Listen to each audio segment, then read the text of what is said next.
1000 மிருகங்களோடு நின்றாலும் புலி தனித்து தெரியும். தனித்து நின்றாலும் 1000 மிருகங்களோடு நிற்கிற திமிரோடு அதான் புலி. அதான் புலி. பேரன்பிற்கினை தமிழ் சொந்தங்களுக்கு புரட்சிகார வணக்கம். இன்றைக்கு காணொலியில நம்ம என்ன பார்க்க போறோம் அப்படின்னு சொன்னா, சாட்டை செய்த சேட்டைகள் தான். ரொம்ப சேட்டை பிடிச்ச பையன் சார் இந்த சாட்டை அப்படிங்கிற அளவுக்கு சும்மா வச்சு செஞ்சிருக்காப்ல. அதாவது விஜய் செய்ததிலே அரசியலுக்கு வந்ததெல்லாம் ரொம்ப சரியான முடிவு தான். ஆனா விஜய் செய்ததிலே மிக மிக மிக கொடிய தவறு எதுன்னு கேட்டா சீமான தொட்டதுதான். சீமான தொட்ட நீ கெட்டங்கிற அளவுக்கு என்னைக்கு விஜய் சீமான தொட்டாரோ அன்னைக்கே விஜய்க்கு 7.5 சனி பிடிச்சிருச்சு. அது வரைக்கும் நல்லா தான் போயிட்டு இருந்தாப்ல. அது வரைக்கும் சாட்டை விஜயை போட்டு இந்த அளவுக்கு பொழந்ததே இல்லை.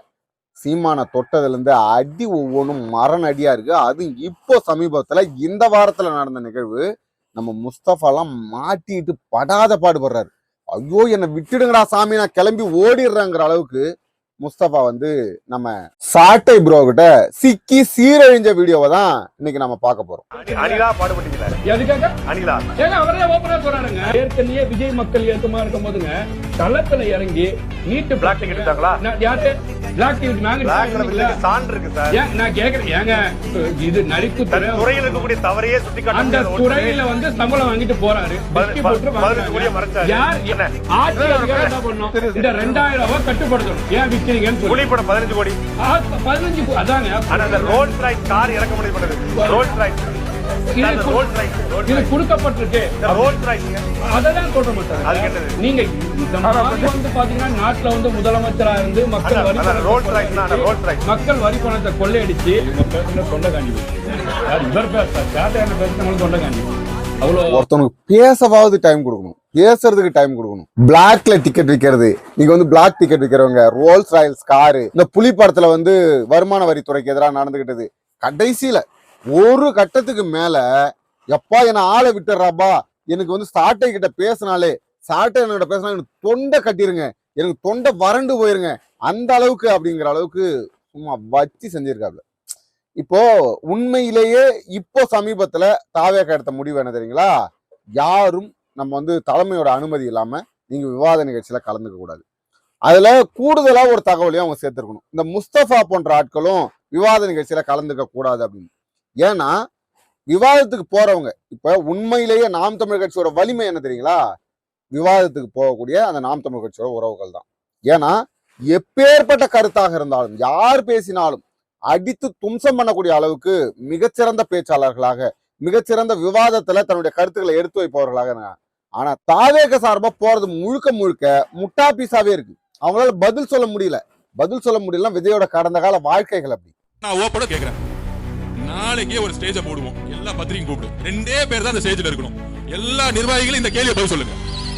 ரமேஷ், ராஜ்மோகன், எல்லா பேட்டியில சொல்லுங்க. சேலஞ்ச் சொல்றேன், எந்த பேப்பர் இல்லாம உன் பக்கத்துல எந்த நிர்வாகி இல்லாம தனியால ஸ்டேஜ்ல வந்து உட்கார்.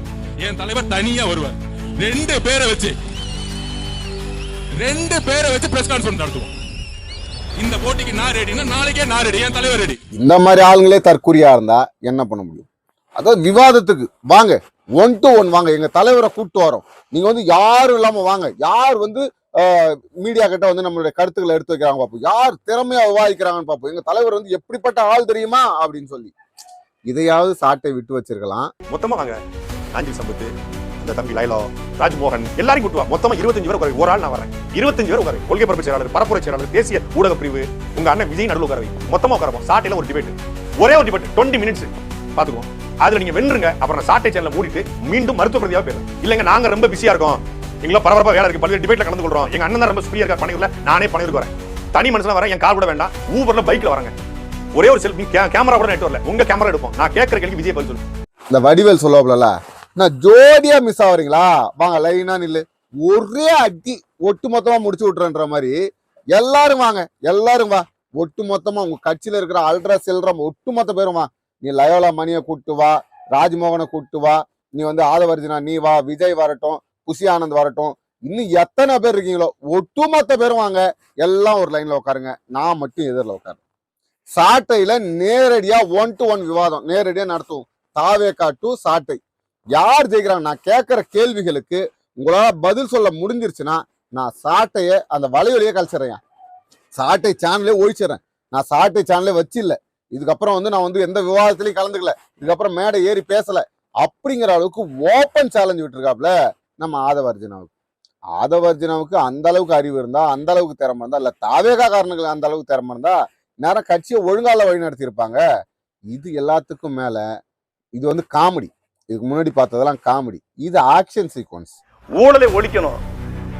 புலி படத்திற்கு வாங்கிய வருமானத்துல அந்த 15 கோடி ரூபாய் மறைத்திற்காக நீதிமன்றம் 1.5 கோடி ரூபாய் அபராதம் போட்டிருக்கு. இவர் ஊழலை ஒழிக்க போறாங்க. லாட்டரி சீட்ல வந்த பணத்துல கட்சி நடத்துற இவர்கள் ஊழலை ஒழிக்க போறாங்களா? மதுரை வெற்றி தியேட்டர்ல 100 ரூபாய் ஜனநாயகன் டிக்கெட் 1000 ரூபாய்க்கு வித்த இந்த கும்பல், இந்த கூட்டம், இந்த பக்காமாசு ஊழலை ஒழிக்க போறாங்க. ஊழலை ஒழிக்கணும். முதல்ல உங்களை ஒழிக்கணும். அதிமுக ஊழல் சக்தி, அம்மா ஜெயலலிதா போற்றத்தக்கக்கூடியவர், அவங்க வந்து ரோல் மாடல். திமுக தீய சக்தி, கருணாநிதி ரோல் மாடல். இது எல்லாத்துக்கும் மேல விட்டா உதயநிதி ஸ்டாலின், இன்பநிதி ஸ்டாலின் கூட ரோல் மாடலா வச்சிருப்பாரு விஜய் அப்படின்னு சொல்லி கழுவி கழுவி கழுவி ஊத்திருக்காங்க. இப்போ உண்மையிலேயே விஜய் பேசக்கூடிய அரசியலுக்கும் காலத்திற்கும் அவருக்கும் சம்பந்தம் இருக்கா அப்படின்னு பார்க்கணும். இன்னைக்கு திடீர்னு தஞ்சாவூர்ல போய் நின்றுக்கிட்டு நான் அடுத்த ஜென்மத்துல விவசாயிக்கு மகனா பிறக்கணுங்க, டாக்டரை வக்கீலெல்லாம் நம்ம வந்து எப்பயாவது ஒரு தடவை தான் போய் பார்ப்போம், நம்ம சோறு தின்ற ஒவ்வொரு நிமிடமும் ஒவ்வொரு நொடியும் நம்ம வந்து விவசாயம் நினைப்போம், ஒரு நாளைக்கு 3 தடவை நம்ம வந்து விவசாயம் நினைச்சுப்போம் அப்படின்னு சொல்லி ரொம்ப நெஞ்ச உருகிற மாதிரி யாரும் ஸ்கிரிப்ட் எழுதி கொடுத்துட்டாங்க. அதுவும் அண்ணன் சீமான் வந்து இதுக்கு முன்னாடி பேசினதுதான் அப்படின்னு சொல்லி இணையத்துல போட்டு நார கீச்சிட்டு இருக்காங்க. எந்த ஒரு கருத்தையும் விஜய்க்கு சொந்தமா பேச தெரியாது, சொந்தமா யோசிக்க தெரியாது, சிந்திக்க தெரியாது. இப்படி யோசிக்க தெரியாத, சிந்திக்க தெரியாத ஒரு தற்குறி ஒரு முதலமைச்சர் ஆயிட்டா தமிழ்நாட்டுடைய நிலைமை என்னவாகும்ன்றதான் நாம் தமிழர் கட்சியோட கேள்வியா இருக்கு. சீமான் பேசிய அத்தனையும் எடுத்து பேசக்கூடிய நீங்கள் சீமான் கலந்து கொள்ளக்கூடிய அத்தனை போராட்டங்களையும் கலந்துக்கணும். இப்ப விவசாயிகள், நீங்க நடிகராக இருக்கின்ற போது, நீங்க உச்ச நடிகராக இருக்கின்ற போது விவசாயிகள் கோவணம் கட்டிக்கிட்டு டெல்லியில போறாங்க, எலிக்கறி தின்னு போறாங்க, கடைசியில அந்த கோவணத்தையும் அவுத்துட்டு அம்மனமா ஓடி போறான்னா விவசாயத்தை காப்பாத்துங்க, விவசாயிகளை காப்பாத்துங்க. ஆனா நீங்க என்ன பண்ணீங்க? ஐயோ மோடி ஆகச்சிறந்தவருங்க, ஆகச்சிறந்த ஒரு திறமையாளர் மோடி, இந்த ரூபா நோட்டை ஒழிச்சுட்டா அப்படியே லஞ்சம் எல்லாம் ஒழிஞ்சிரும், ஊழல் ஒழிஞ்சிரும், தீவிரவாதம் ஒழிஞ்சிரும், மோடி எடுத்த ஸ்டாண்ட் வந்து சிறப்பானதுங்க அப்படின்னு மோடிக்கு பாராட்டு பத்திரம் வாசிச்சுட்டு இருந்தீங்க. ஆனா விவசாயிகள் போராடும் போது ஒரு வார்த்தை கூட வாய் திறந்து பேசல. லஞ்சம் ஊழலை ஒழிப்போம், செங்கோட்டையனை அருகில வச்சுக்கிட்டு லஞ்சம் ஊழலை ஒழிப்போம். நாம வந்து செங்கோட்டையனை விட்டுருங்க, செங்கோட்டையனை கூட நம்ம வந்து பேச தேவையில்ல. தாவேகாவினர் லஞ்சம் ஊழலை ஒழிக்க முடியுமா? 100 ரூபாய் டிக்கெட்டுங்க, ஒரு டிக்கெட் 100 ரூபாய். இந்த தாவேகா கட்சி வளர்ந்தது இருக்குல்ல, தாவேகா மாவட்ட செயலாளர் இருக்காங்களா, கிளை செயலாளர் இருக்காங்களா, இவங்கெல்லாம் யாருன்னு நினைச்சீங்க? இவங்கெல்லாம் யாரு? இதுக்கு முன்னாடி புரட்சியாளர்களாக இருந்தாங்களா, சிந்தனையாளர்களாக இருந்தாருங்களா, இல்ல வந்து இந்த மக்களுக்காக போராடினவங்களா அப்படின்னு கேட்டா இல்ல. விஜய் படத்துக்கு கட் அவுட் வச்சு பாலாபிஷேகம் செய்தவர்கள், விஜய்க்கு ஒவ்வொரு படம் ரிலீஸ் ஆகும் போது ரசிகர் மன்றத்தின் மூலமாக கட் அவுட் வச்சு பாலாபிஷேகம் செய்தவர்கள். டிக்கெட் வந்துடும், ரசிகர் மன்றத்துக்கு டிக்கெட் வரும். அந்த டிக்கெட்டுகளை 100 ரூபாய் 200 ரூபாய் டிக்கெட்டை 2000 3000க்கு வித்து பணம் சம்பாதித்தவர்கள். விஜய் வச்சு எப்படி பணம் சம்பாதிக்க முடியும், விஜய் மூலமா எப்படி ஆதாயத்தை தேட முடியும் அப்படி என்று சுற்றி திறந்தவர்கள். லஞ்சம் ஊழலை எப்படியெல்லாம் பண்ணலாம், எவ்வளவு நுணுக்கமாக பண்ணலாம். ஒரு 100 ரூபாய் டிக்கெட்டை 3000 ரூபாய்க்கு விற்க தெரிஞ்சவனுக்கு நாளைக்கு ஆட்சி அதிகாரத்திற்கு வந்தா ஒரு 10 லட்ச ரூபாய் கான்ட்ராக்டை எப்படி அதில் ஊழல் பண்ணணும் அவன் நல்லா நுணுக்கமா தெரிஞ்சு வச்சிருப்பான். அவன் அதில் கை தேர்ந்தவன். அவனுக்குலாம் வந்து அதை பத்தி நம்ம சொல்லி கொடுக்கணும்னு அவசியமே கிடையாது. பெண் விடயத்துல கண்ணியமா இருப்பானா? விஜய் எதெல்லாம் செஞ்சாரோ அதையெல்லாம் அவன் தம்பிகளும் அவனுடைய தொண்டர்களும் செய்வாங்க. இன்னைக்கு பேசுறாங்க இவ்வளோ. ஏங்க இப்போதான் விஜயோடைய மனைவி ஒரு புகார் கொடுத்துருக்காங்க, இந்த மாதிரி எனக்கு வந்து விவாகரத்து வேணும், இவர் வந்து ஒரு நடிகை கூட கள்ள தொடர்புல இருக்காரு. இது நடந்துச்சுன்னு வச்சுக்கோங்களேன், ஒரு யாரா இருந்தாலும் ஏதாவது ஒரு நபர்னா தன் மீது ஒரு பழி வருகிறது, நான் வந்து அப்பழி கற்றவன் அப்படின்னா அவன் என்ன பண்ணுவான், அடுத்து இது போன்ற சம்பவங்கள் தன் மீது குற்றச்சாட்டுகள் வராத அளவுக்கு நடந்துப்பான். அதிலும் தலைவனாக இருக்கக்கூடியவன், அரசியல் கட்சி தலைவனாக இருக்கக்கூடியவன் ரொம்ப ரொம்ப சூதானமா இருப்பான். ஆனா விஜய் இப்ப என்ன பண்ணிருக்காரு, ஒரு நடிகையோட, ஏன் த்ரிஷாவோட ஒரு திருமண நிகழ்ச்சியில ஜோடியா, இவர் வந்து பட்டு வேட்டி சட்டை மாப்பிள்ளை மாதிரி, அவங்க ஒரு புடவை, 2 பேருமே திருமண தம்பதிகள் போல ஜோடியா போயிட்டு வாழ்த்து தெரிவிச்சுட்டு வராங்க. இப்ப புகார் வெளியில வந்தது ஒரு பக்கம், புகார் வெளியில வந்த உடனாக ஒரு 10 நாட்கள் கூட ஆகாத நிலையில இப்படி செய்கிறான் என்றால் அவன் எதற்கும் துணிந்திருக்கிறான்.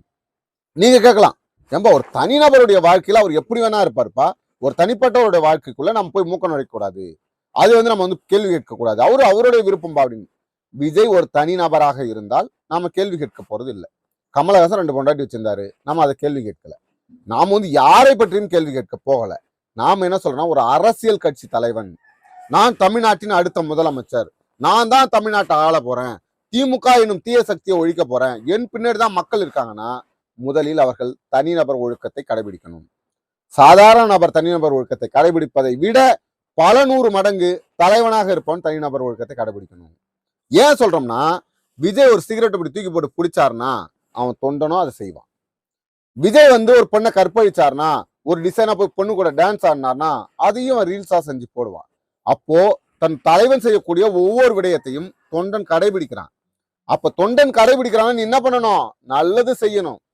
அஜித் செய்யறல, ரசிகர் மன்றத்தை கலைச்சிட்டு நீ என்னெல்லாம் ஃபாலோ பண்ணாத, நான் நல்லா இருக்கேன், கோடி கோடியா உன்னால நான் வாழ்ந்துட்டு இருக்கேன், நீ உன் குடும்பத்தை பார் அப்படின்னு சொல்லக்கூடிய வாய் கூட விஜய் கிட்ட இல்ல.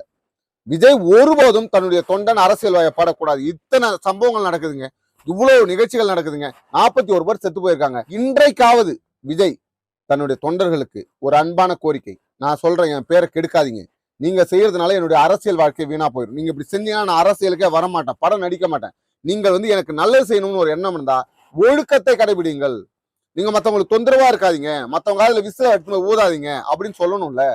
ஆனா விசில் அடிச்சு ஊதுங்கன்றான், முதலமைச்சர் காதுல போய் விசில ஊதுங்கன்றான். தற்குறியிலே பெரிய தற்குறி தலைமை தற்குறி தான். அப்போ இவர்களை அடிச்சு தும்சம் பண்றதுல சாட்டை ரொம்ப ரொம்ப ரொம்ப திறமையா இருக்காங்க. இன்னும் தேர்தலுக்குள்ள தாவேகா கட்சியை அடிச்சு ஒலையில போட்டு நாசம் பண்றாப்ல, அதுல மாற்று கருத்தே இல்லை. அடுத்தது ஒரு காணொலியில் உங்களை சந்திக்கும் வரை உங்களிடம் விடைபெறுவது உங்கள் அன்பழகன். நன்றி.